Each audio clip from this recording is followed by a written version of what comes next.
Before this story continues, you need to understand something. You were never supposed to hear it twice. The first time was an accident, a coincidence, curiosity. But if you're here now, if you chose to continue, then this is no longer chance. People who encountered this story once described fear. People who returned described something worse.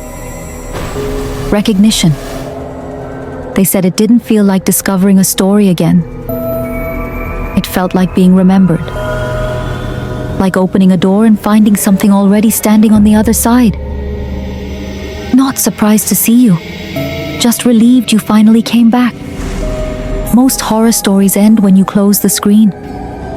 This one begins when you don't. Because the story you're about to hear isn't trying to scare you anymore. It already knows you listened.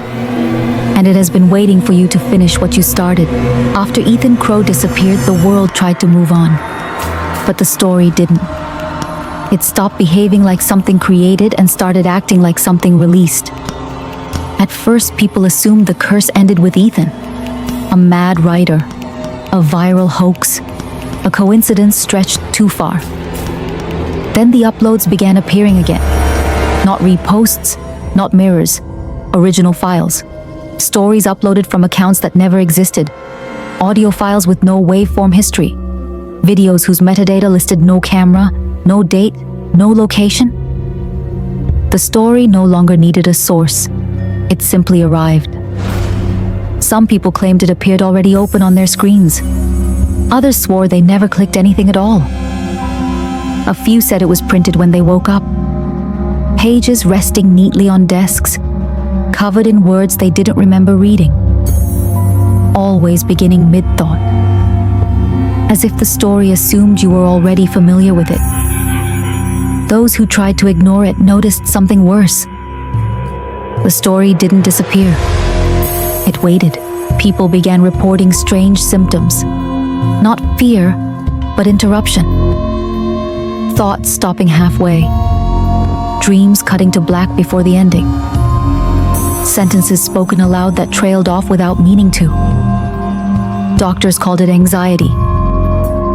But the survivors knew better. They were people who had stopped reading before the end. Who closed the tab. Who paused the audio. Who broke attention just in time. They described the same feeling. Not safety. Delay. As if something had leaned forward and was now frozen inches from their face. Online, small hidden groups formed. Invite only. Encrypted. No names. No avatars. They didn't discuss the story itself. They discussed avoidance. How long you could ignore it. How often it tried to return. Whether finishing it once would finally make it stop. One message appeared again and again. It doesn't chase you. It schedules you. Then came the first attempt to explain it. A graduate researcher suggested the story wasn't supernatural at all. Just a perfect cognitive virus. A pattern designed to hijack attention. Fear as a trigger. Curiosity as the hook. Belief as reinforcement. She exposed volunteers to fragments. Some only read a paragraph. Some heard a voice recording. Some watched a short clip. The results terrified her. Those who believed the story was dangerous experienced symptoms faster. Those who mocked it experienced them slower, but stronger. Belief didn't create the effect. It amplified it. The story didn't require faith, only focus. That's when the story changed again. New versions didn't begin with warnings, they began with familiarity. Sentences written in the reader's tone. Phrases that sounded like inner thoughts. Descriptions that felt uncomfortably personal. People said it felt less like reading, and more like being remembered.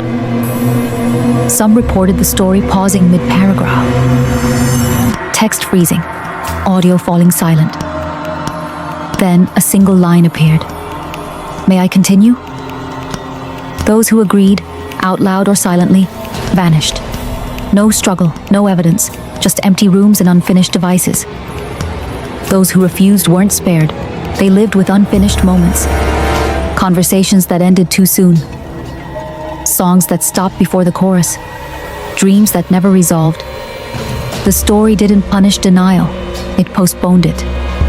Governments attempted suppression. Files were flagged. Platforms scrubbed content. Search results were buried. And the story responded by evolving. It hid in comment sections, in transcripts, in auto-generated captions, in corrupted subtitles that spelled out sentences no one typed. The more they tried to erase it, the more places it learned to exist. Finally, they tried the only remaining option. Finish it. Every known fragment was compiled. Every variation compared, every translation analyzed. The goal was closure. One reader, one complete version, one ending. The man assigned to read it recorded the session alone. Halfway through, his voice changed. Not possessed, resigned. He began speaking as if responding to someone else, apologizing, explaining. Near the end, he whispered, "It doesn't want an ending, it wants witnesses." Then silence. When investigators entered the room, he was gone. The file had updated itself. A new final line appeared. "You almost understood." After that, the story stopped hiding. It appeared in classrooms, in therapy sessions, in sleep tracking apps that recorded voices the sleeper didn't recognize. People stopped asking where it came from. They started asking why it chose them. The answer became obvious. It didn't choose randomly. It chose listeners. People who paid attention, people who lingered, people who needed to know what happened next. It didn't care if you believed it was fiction. It only cared that you stayed. And now, you've stayed.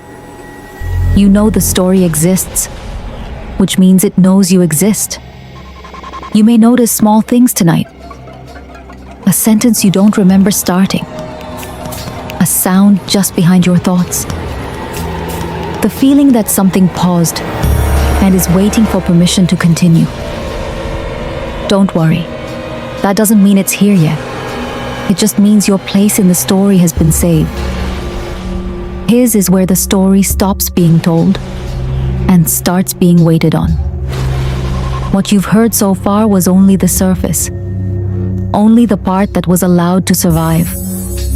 Because what comes next is the reason this story was never meant to be finished. In the next part, you'll learn what the story actually wants, why it keeps finding the same people, and what happens when someone finally refuses to listen. Some endings don't bring closure. They bring consequences. This story isn't over. It's only paused. To be continued. If you want to hear part 3, don't lose this place. Subscribe to the channel and stay where the story left you. Because when it continues, it won't wait for those who weren't here.